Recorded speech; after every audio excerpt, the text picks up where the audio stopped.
क्योंकि मुझे नहीं चाहिए ऐसा दंड। कैसा दंड है ये? इतना दूर जाके उस पर्वत पे जाके बैठा हूँ अकेला कब से, ना कोई बात करने के लिए ना कुछ काम करने के लिए, बस बैठा हूँ। नहीं नहीं, ये तो मुझसे हो ही ना पाए, स्वयं सोच के देखिए। कृष्ण, ये प्रश्न तुम्हारे मनोरंजन और सुख का नहीं है, ये तुम्हारा दंड है, इसका उपभोग तुमने करना ही होगा।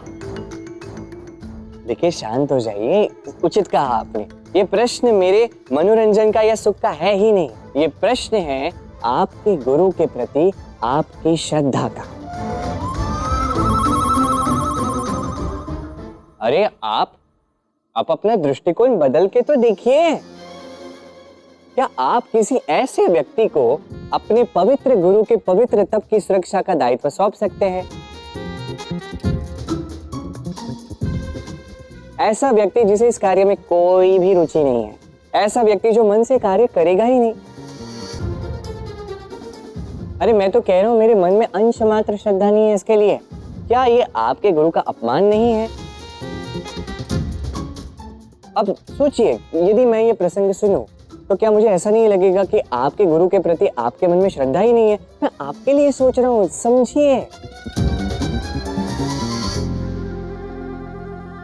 उचित कहा तुमने कृष्ण, तुम्हारे जैसे उदंड व्यक्ति के लिए ऐसा पवित्र कार्य देना उचित नहीं होगा। हाँ तो पवित्र व्यक्ति को दीजिए ना, कोई ऐसा पवित्र व्यक्ति चुनिए जो ये कार्य श्रद्धा और निष्ठा से कर सकता है। अब जैसे कि देखिए राधा को,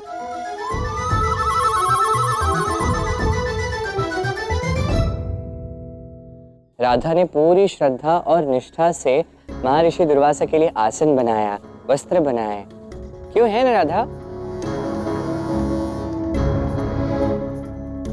अच्छा कृष्ण, तो तुम मेरी राधा को मुझसे अलग करना चाहते हो? हाँ, राधा ही यहां सबसे अधिक पवित्र है, ये कार्य उसी को करना होगा। आप जो भी कार्य मुझे देंगे मैं सहर्ष उसका वहन करूंगी। ब्राह्मण देव, राधा अकेली पर्वत की चोटी पर कैसे जाएगी? मैं पति हूं राधा का, उसकी सुरक्षा हेतु मैं भी उसके साथ चला जाता हूं। तुमने ठीक कहा है, राधा को किसी न किसी की आवश्यकता तो होगी।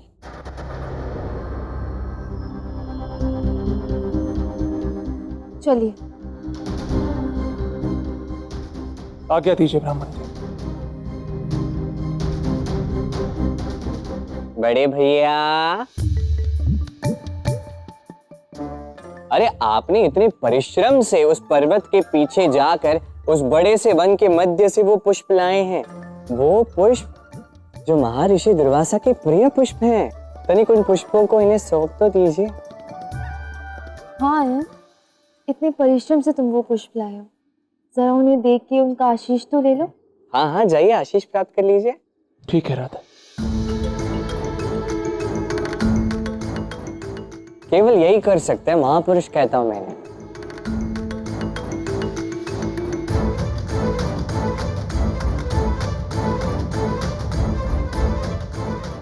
लीजिए।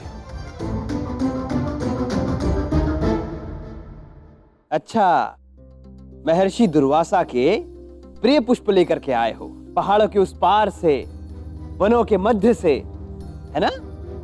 जी। ये जंगली पुष्प हैं। हाँ?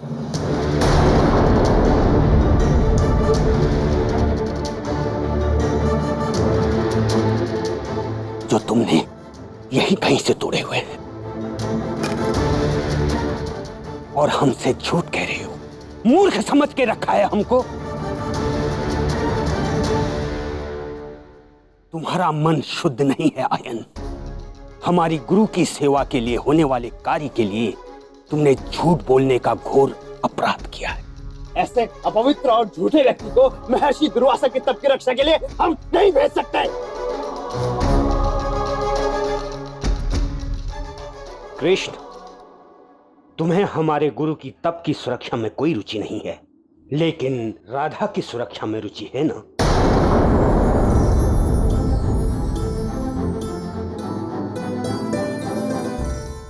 निसंदेह ब्राह्मण देवता। तो ठीक है, तुम और राधा हमारे गुरु की तप की सुरक्षा के लिए पर्वत की चोटी पर जाओगे। जी, जैसी आपकी आज्ञा।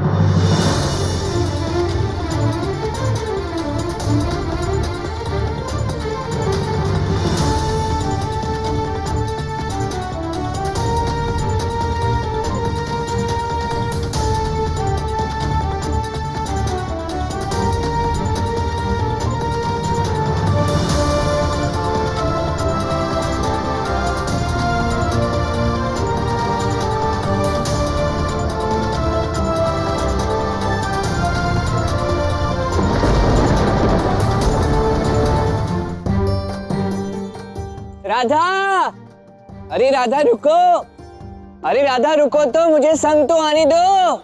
मुझे तुमसे कोई बात नहीं करनी कृष्ण।